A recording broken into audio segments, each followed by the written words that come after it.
So welcome to our breakout session today. I'm excited that you've chosen to join us to have a little talk about worker exploitation and how we can use our power as consumers for good. I'm Claire, so I lead Tearfund's advocacy work, and I will be your host for today. And I'm very privileged to be joined by these three wonderful women who are all very committed to their work to end modern slavery and address worker exploitation and help us as consumers to be equipped with the knowledge that we need to be able to make good choices. So let me introduce them. So first, we have Morgan from Tearfund as well. So Morgan is our office inspiration when it comes to ethical and sustainable living.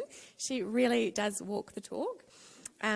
She is Tearfund's lead researcher on the Ethical Fashion Report, which is a research piece that looks into the supply chains of fashion companies and wants to hold the industry to account for social and environmental practices. And she has done a lot of work with Tearfund and some other NGOs to get a Modern Slavery Act happening in New Zealand. Next, I have Dr. Susan Maiava, she's a founder of Fair and Good. So Fair and Good is like your go-to website for ethical brands. It's like a directory.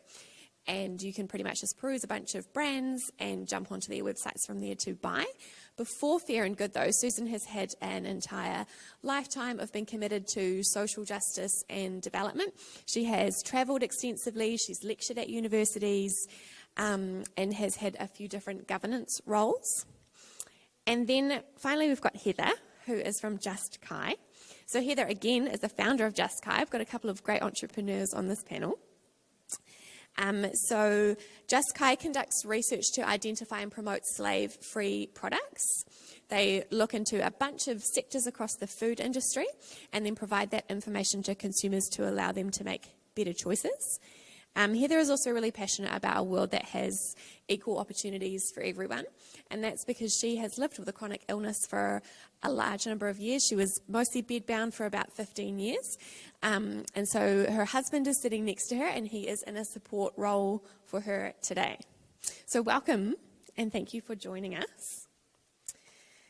So how it will work today is I have a few questions that I'm going to kick off and ask the panel, and then I'm going to open the floor for any questions from you guys. I feel like my introductions haven't really done these women justice. They really are like gold mines of information when it comes to supply chains and consumer behaviour in different industries. So any curly question you've had on your mind around ethical consumption, now is the time to ask it. So to kick us off, I want to make sure that we're all on the same page. So Morgan, to start us, just quickly, when we say worker exploitation, what do we mean? And can you give like a few specific types of examples? Yeah, absolutely. So worker exploitation is when companies or employers take advantage of their workers and treat them unethically for financial gain. So it's important to understand that one of the biggest costs in the production of a product is labor. And so companies will outsource this cost to countries with weaker employment laws or more relaxed employment laws and lower minimum wages. And in a lot of these countries, workers are already in positions of poverty. And so their risk of exploitation is a lot higher. Some of the ways that we see it in supply chains today are an underpayment or withholding of wages, forced overtime, substandard health and safety standards, and this is largely because workers really need to go to their jobs, they need the money, and so employers are more willing to take advantage of this. Another way that we see it is debt bondage, which is a form of modern slavery. And forced labor. So we see that actually happen in New Zealand. So for example, someone will go to an island in the Pacific, offer a person a job picking fruit back in New Zealand for minimum wage, and they'll say, we'll pay your travel costs, we'll pay your visa costs, and then the person gets to New Zealand and realizes they're actually making far less than they were promised. And the person says, now you have to pay back this debt with interest, and the worker can never actually pay it off, so they're trapped in a form of slavery. Heather or Susan, do you have anything you'd like to add to that? I actually think Morgan summarised that pretty well, actually. And if you want to know more, you can ask us. Cool. I always find it bizarre that we are even in a situation where worker exploitation can happen, because for me, logic has it that if you're a company and you have a supply chain, you're responsible for what happens in that supply chain. Susan, is this the case? Like, are companies responsible for their supply chains? Do they take action on this? Are we getting anywhere? Well, I'll actually just go back to the Rana Plaza collapse, which was, I think, 12 years ago. And when companies were not responsible. Actually, if you remember, in Bangladesh, over 1,000 garment workers died when the Rana Plaza collapsed. Do you remember that? It was a very, very shocking event. And it was shocking for the companies, and actually they didn't know. So there was a couple of days when the big high street chains in the UK in particular were, the media were asking them, were these people making your garments? And they didn't know. And they were all going, was it our brand? What brands were being sold there? And they didn't know. And that in itself was deeply shocking. And that was actually a real changing point. And it was at that point, you know, previously they said, well, we get it from a supplier and they get it from somebody and they get it from somebody. It's not our business. We don't have to know. It's none of our business. But all of a sudden, it was like, actually, hang on, wait a minute. It has to be your business. And consumers started saying, it has to be your business. You have to know. And I think that was a real changing point. Now, it's definitely changing. We have to keep the pressure on. Now, companies often have, the bigger companies have code of conduct agreements with their suppliers now. And you can, if you want to know what's in there, that's in, you know, you can find these online. A company like, I was just looking at the AS Colour website, and you can go on their website and you can see their code of conduct agreement with their supplier. Well, that's a really, really good start. It means the company's aware of the issues, it's aware of what standards there should be, the fair pay, the hours, the overtime, the right to associate, and the workers' rights, so are all written into that. So that's a really good start. But then, is that implemented? That's the next step. So we're looking. You need to look also for auditing processes as well. Is the supply chain being audited? I have to say it is improving all the time, but it's consumer pressure. That's what I really want to focus on. It's consumer pressure. We, the consumers, have to demand that from companies because they respond to our demand. Heather or Morgan, do you have anything you'd like to add on what companies are doing and whether they should be held responsible? I think it also depends a bit on the sector. I think there's a lot changing with fashion. We, with Just Kai, focus on fish, cocoa and sugar. And in cocoa, we've seen huge changes. I started looking at cocoa in 2006, and at that point you could literally buy cocoa powder, milk chocolate, dark chocolate in New Zealand. That was free of child labour. And now, if you see our table out there, we've got cosmetics, ice creams, all kinds of stuff. But we're also focusing on fish, where literal slave labour is really common, people being sold, people being chained, like slavery like you think of it from books. And for that, there are companies that are doing things, but I think there's much less consumer pressure and much less is happening in that space. I might just add to that as well in terms of our companies responsible. I mean, I personally think they are, but also a lot of countries in the world think they are. So we have the Modern Slavery Acts globally, which Australia has one, the UK has one, there's one in California, the European Union is establishing one, and so that is requiring companies to take action and take responsibility for the workers in their supply chains around the world. And so I'd say that the world is starting to say, yes, companies are responsible. Yeah, that's really interesting. Heather, I think you touched on this a little bit around where we see consumers like holding a spotlight to different industries. We might see change happening faster. Can you talk a little bit about, what's our role in worker exploitation? How can we almost like perpetuate the issue, or how can we help alleviate things? Yeah. I think the key thing is that companies are the ones who choose which suppliers they go to. Suppliers ultimately are the ones who are actually employing people in countries with these low wages. But those companies wouldn't exist if we didn't buy their stuff. So we don't make those choices, but we also have a responsibility. And I think a lot about this, but when I'm thinking about this, I think a lot about Micah 6 in the Bible, where there's that famous verse about do justly, love mercy, walk humbly with your God. But the thing that that's counter to is actually literally an issue of buying and selling. What God's complaining about is that the people are going to the market and they're using unjust weights and measures so that they can trick people into buying things at an inappropriate price.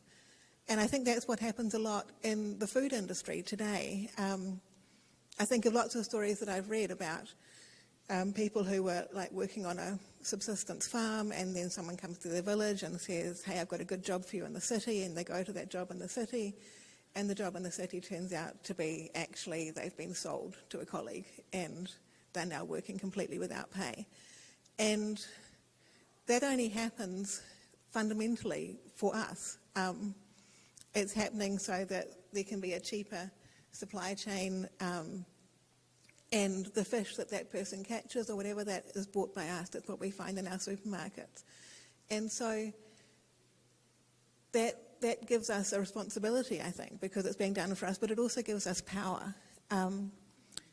We are the ones who are buying things, and if we were refusing to buy them, then the company would go bust.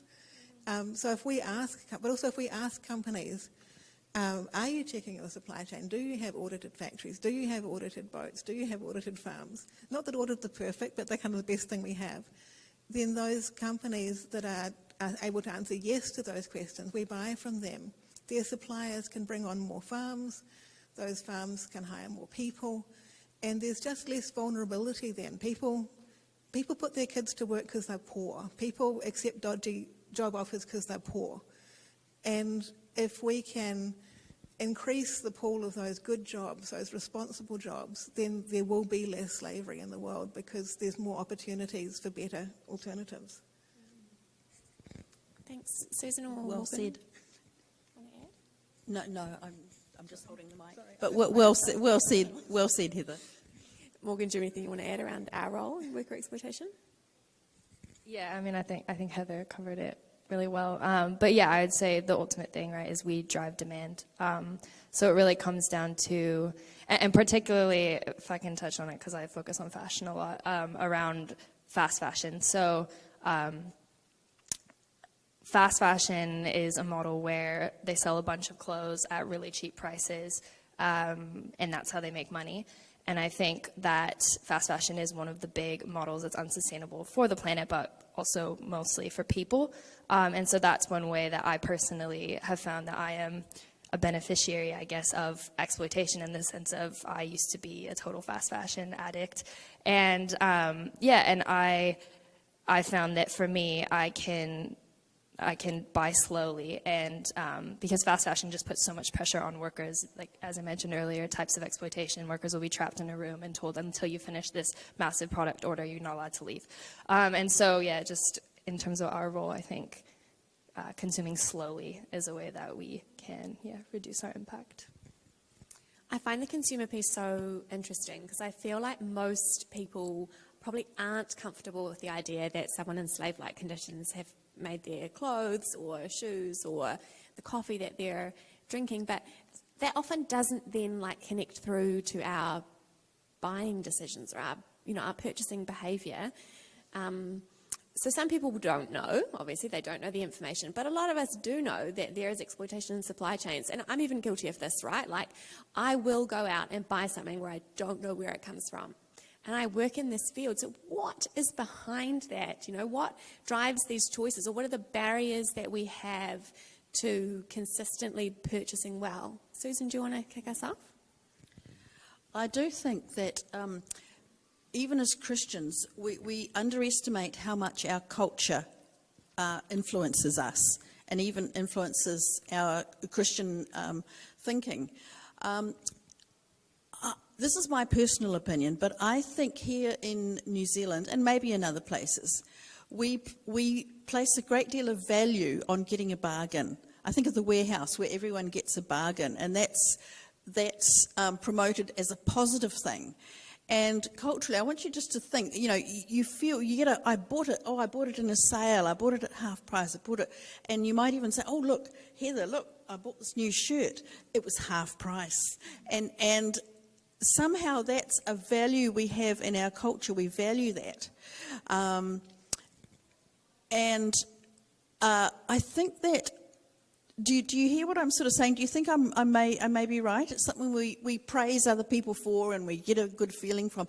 I think we also transfer that cultural influence from the general culture of Aotearoa into our Christian thinking when we're thinking of stewardship. And we interpret stewardship as a Christian. We think that's also, being frugal and getting a bargain. My question is that what God meant? Should we be interpreting it that way? Or is stewardship more about using our money much more wisely, going for the slow fashion, but paying properly for the goods that we buy and using our money wisely? I think really that's a lot more of what God actually had in mind.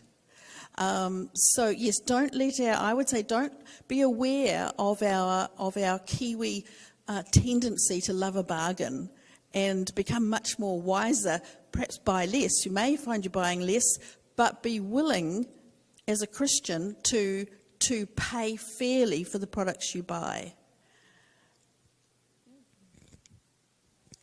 Yeah, I think it's really easy to live a bit with a sense of like a sort of cognitive dissonance. Where like I know that this product is too cheap. The fact that I'm getting it at a cheap cost means that someone else is paying the full price of this. And to know, I was just reading how $3.1 billion of products at risk of being made with modern slavery are imported into New Zealand annually. And if you add exploitation into that, I'm sure that figure would skyrocket. So like I know this, but then I'll see a product, I won't know much about it, and it's really cute, or it's the chocolate that tastes really good, And so it's really easy in the moment to just be like that ends up being my priority. And I think that, it's all about reordering those priorities. And I do think that the more you know about how the things you buy are made, the easier it is to start prioritizing ethics and the person behind the product rather than what you want in the here and now. Just one little other thing. I think also people often just assume it's too hard. Like, it's not like you can go to the shop and there's a label on it that says made in a sweatshop, made by a child labourer. Like, it's a hidden thing. Everything looks nice and easy and perfect. And I do think that's what we all have to offer, in a sense, is to make it possible, because on your own it actually is really hard to know which are the right things, and price isn't always an indicator, and where it was made isn't always an indicator. And so I do think it's also worth acknowledging that it is a difficult thing and takes work, and I have stuff in my pantry at home that I'm fairly confident was produced by slaves, because sometimes it's just really hard to find good options, and there's some things that are really hard to do without. Sorry. Do you want to add it? Well, I was just going to say that probably all of us in this room are wearing something that was, potentially, we don't know the origin of it, we don't know where it came from. And get into the habit of, I would suggest, looking at the label and looking at made in China, made in Bangladesh, made in Vietnam, whatever, and just remembering that real people made the products that you and that they're people with families and children, and they want to send their children to school, just like you do. I just wanted to quote James chapter 5, where it's very strongly, God says, I have heard the cries of the workers that you have exploited, the workers and the harvesters in your fields. I've heard those cries, and it says, God has heard the cries, but the cries are against you. That's us. So it's the workers. It's like if there's a triangle. There's God, there's the workers, there's us. The workers have cried. Their cries have gone to God, but their cries are against us. So we're actually the ones responsible. I have to say that verse from James chapter 5 is something that really, really gets me. and it says that they are innocent. That they are innocent. You have oppressed people who are innocent. So those workers, they've done nothing against you. They've caused you no harm, and yet you are the ones exploiting them. Sorry, I'm getting a bit, I'm fairly passionate about the issue. Don't apologise for the passion, Susan. Do you know, ever since I started working with the Ethical Fashion Report, I started doing this weird thing after I buy clothes. I just take a moment and I stop and I think about all the people that might have touched that piece of clothing. It seems so lame, but it is a helpful thing just to stop for a beat and think about, who has contributed towards this product. So Heather, you touched on this before. I want to throw this one to Morgan because I know that she'll have some great insight into it from the Ethical Fashion Report. So what are some of the practical indicators that people can look for when they are buying a product to help them make a better choice? Definitely. First, I want to throw a slight caveat in there. I think it's really easy to start feeling guilty about everything you're wearing, or feel like all of the control is in your hands to choose the good or the bad. And I just want to say, I think that for me personally, I really try to throw my energy towards the companies and towards regulation and policies, because at the end of the day, we really should all be able to walk into a shop and not really have to think that hard and just choose something and know that it's slave-free. And I think that there's also a lot of people in society that don't have the time, that don't have the money. And I think that needs to be acknowledged. But in terms of practical indicators, until we do have the luxury of being able to walk in and knowing that everything is not made with exploitation, I would say one thing is there's some really helpful guides out there. So you have things like Fair and Good, Just Kai, you have apps like Good on You, you have the Ethical Fashion Report where you can go in if you're wanting to dig a little deeper and see how every single company has answered every single question. So say living wages is important to you, you can go look on a report and know how a company answered all those questions. Other indicators are, I like to go on a company's website, and you have to really navigate sort of the fluffy language and look for those really practical tips. So look to see, are they being honest about where their clothes or the product is being made, and not just the country, but do they have the locations and addresses of the factories? Are they willing to be transparent around that information, or the wages that are being paid, or how often they monitor the factories? And look to see, have they actually traced all of their factories? Because a lot of companies don't actually know where all their products are being made. And so, yeah, it's good to look for things like that. If you're in the store and say you pick up a t-shirt, it's really helpful to look for things like organic cotton, because even though that is good for the planet, which is always great, it also just means that, for example, the farmers weren't using really toxic pesticides, which we know can really harm farmer health and local community health. So just things like that are quick things you can look for. And just learn about all the main certifications as well. Like obviously Fair Trade is one you'll know really well, but things like GOTS Cotton. GOTS is Global Organic Textile Standard, that's right. Rainforest Alliance and other ones. Now Heather is really good on certifications, and she can tell you the different certifications. There are a lot. Don't let it confuse you, but you can learn the main ones. What I will say, following on from what Morgan was saying about having things available, Fair and Good is a directory, and our purpose was exactly to meet that need, to make it a lot easier for you to find brands that we have. We're impartial. We don't take fees or charge any brands or anything, so we're completely impartial, and so we recommend brands and products to you if you visit Fair and Good. And I'll just take this little opportunity to say that very soon we're going to be launching something called Find Fair. You heard it here first. This is the first time I've said it publicly.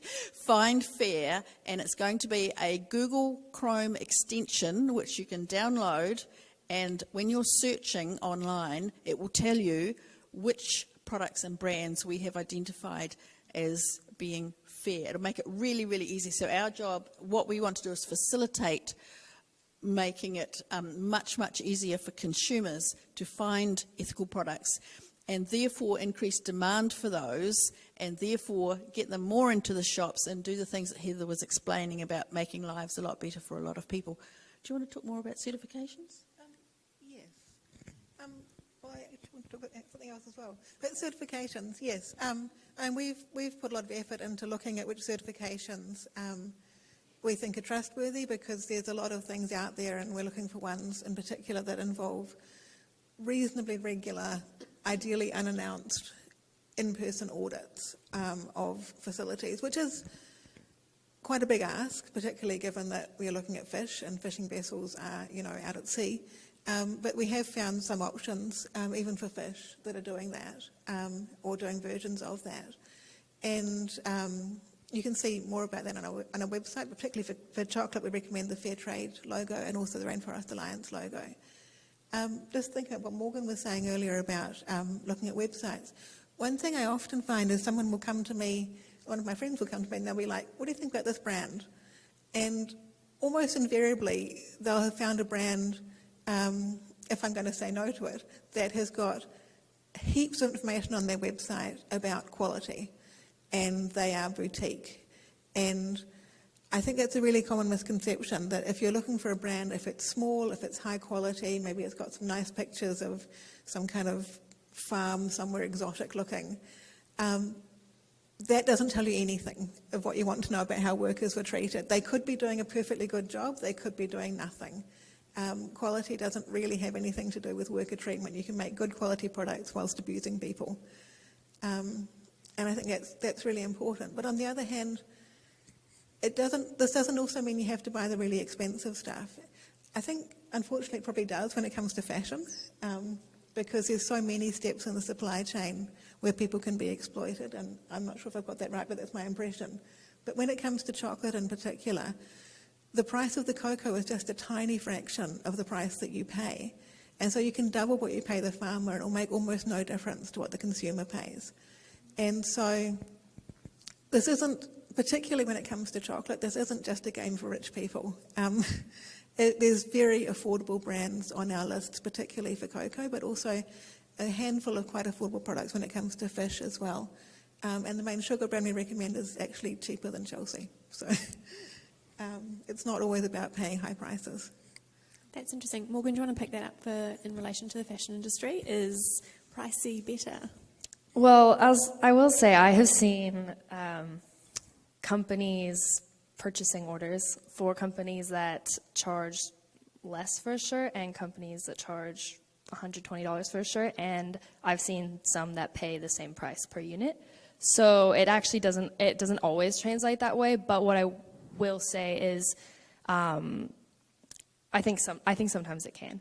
But I mean, buying less, the thing with cheap clothing is it encourages people to buy more items, because you can get more for more bang for your buck, as they say. So I think that's a big thing with fashion, is if you spend more on an item, you're more likely to cherish it, to take care of it, to only buy one thing. And as I mentioned earlier, that reduces pressure on workers. And so that's how I would probably handle that one. Thank you.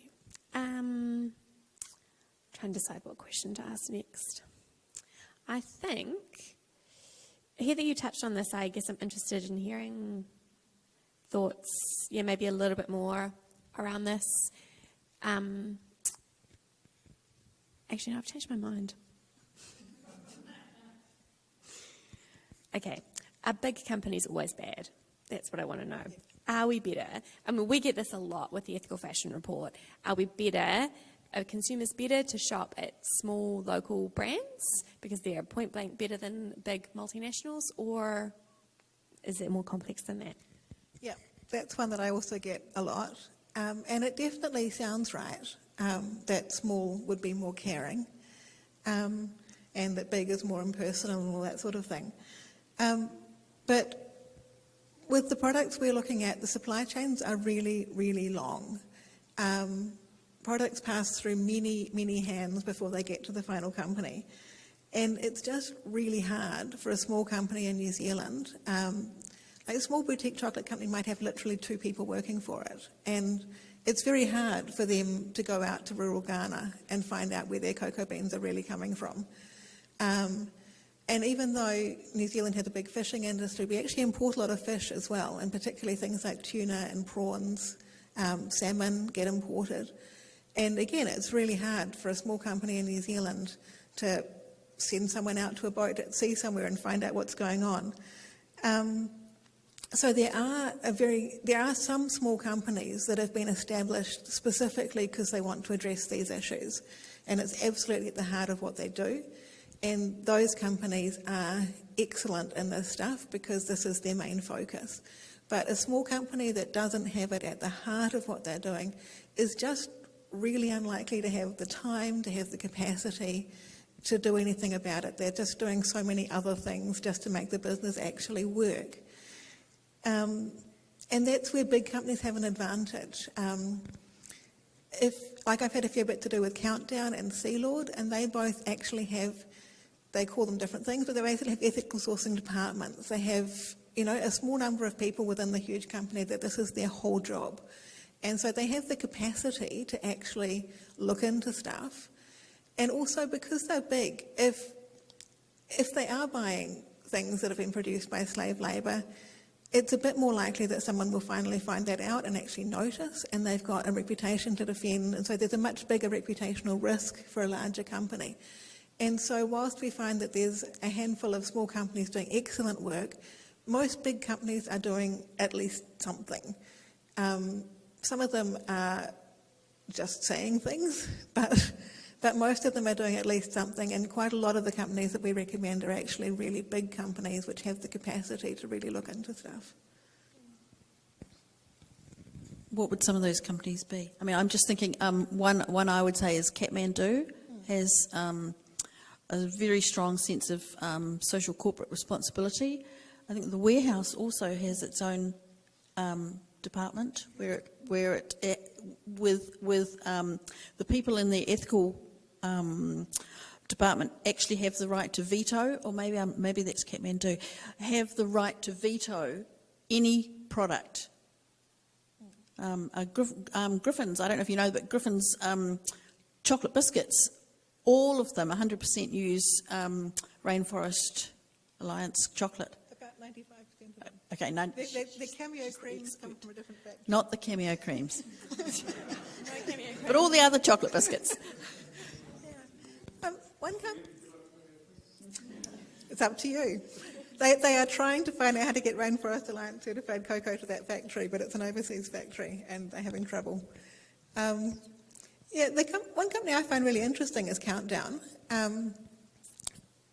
Just Kai definitely does not recommend all of the food products, even all of the fish, cocoa and sugar products at Countdown, but I find them really interesting in that they've got a real plan with this stuff. I've contacted them about various things, and they have put all of their own brand chocolate, cocoa and sugar is currently all got independent third-party certifications.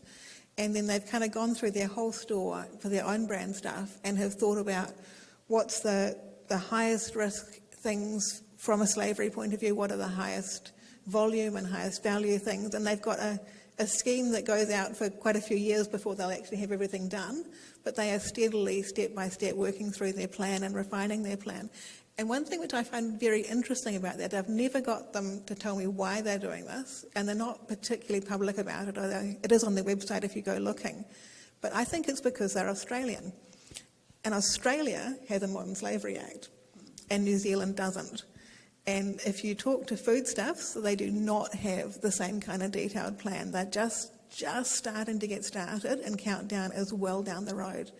And I think there's the one thing is kind of our consumer pressure side, but then the other side is the legislation side. And I think I could be wrong. They could just simply be good-hearted people. I don't know. But I think it's interesting that it's an Australian company that's doing so well. And similarly, Kmart is another Australian company, all of their own brand chocolate, because they do chocolate for Christmas and Easter. And for several years now, that's all been independently third-party certified. And again, I think it's because they're Australian. It's very interesting. I actually think you're really right. So remember there's multiple levels of influence. There's influence on government to pass the Modern Slavery Act, which is in process at the moment. And keep an eye on that, keep the pressure up on that. That will require all companies to know their supply chain, to know their supply chain and to assess the risk within their supply chain and then take action to work with the suppliers to mitigate that risk. So there's influence on government, there's influence on companies, and there's influence on consumers. So we're trying to influence you consumer guys today. You're our target today. Can I throw to the audience for some questions? We were just given our 2-minute warning. It's actually, by my watch, we've got 4 minutes. Does anyone have any questions? I'm going to hand my mic to Charlotte and she can come and find you.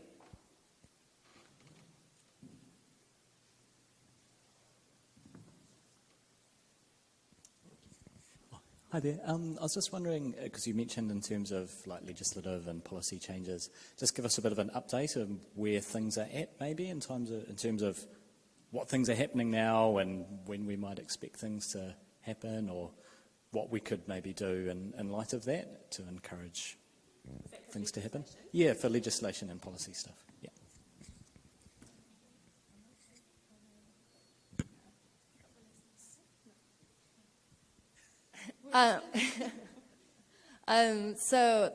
So for the modern slavery legislation, the most recent thing that has happened is obviously the petition went out, and then we had all the submissions.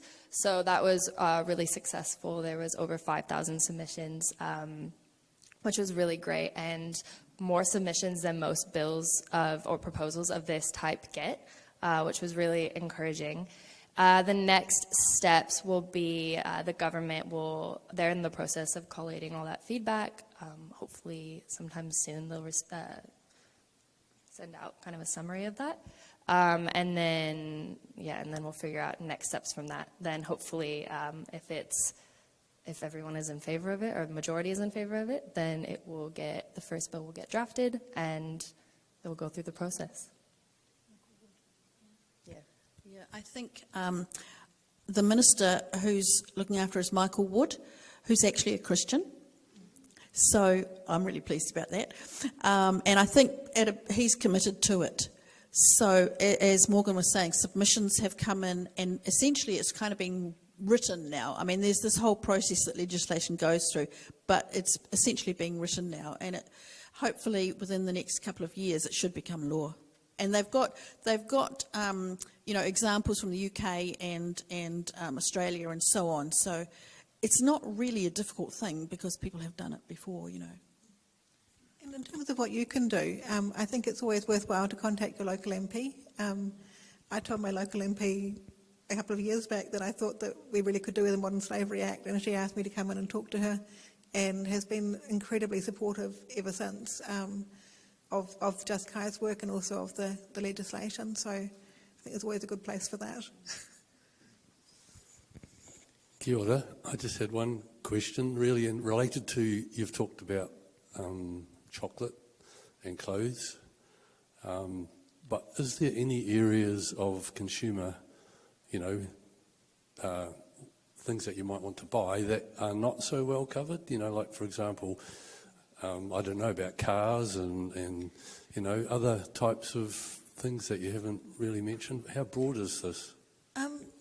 There's a global slavery index that comes out every couple of years, and they say that the goods that are most likely to be produced with slave labour in their supply chains are electronics, textiles, fish, cocoa and sugar. So we picked fish, cocoa and sugar because of that, and textiles is the work that Tearfund's doing. But IT is the big, huge missing piece. There are phenomenal amounts of child labour mining the minerals that go into electronic devices. There is slave labour in factories assembling things.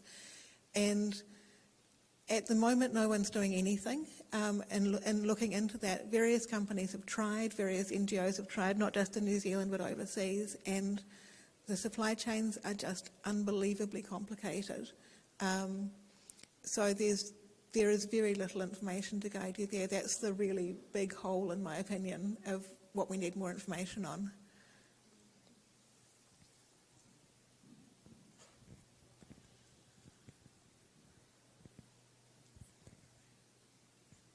Hi. One of the issues that concerns me is that I belong to the generation that actually does have quite a reasonable disposable income, and yet I feel surrounded by people who just don't care And that's people as much in the church as not in the church. And I don't know how you see they can be reached.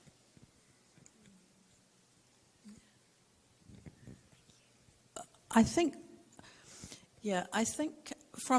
as Christians, we need to own this and set the right example. I mean, the two speakers that we had first this morning, I think they really said it. And from Isaiah, where really what God hates is hypocrisy, and there is hypocrisy. I mean, I don't want to be negative. I want to be positive. But if you don't do this, you're actually being a hypocrite. I'm sorry. I am sounding harsh, I know.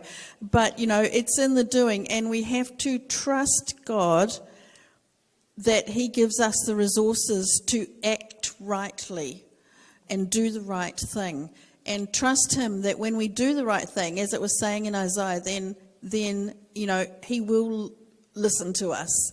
But He really does hold us accountable for the way we treat not only the neighbours we see, but the neighbours that we don't see. And I think we have to have a really global perspective that everyone in the world is our brother and sister.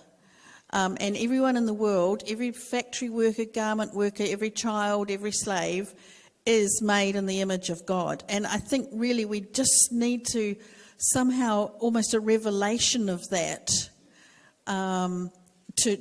we need to absolutely change our thinking and be conscious of that in our Christian lives.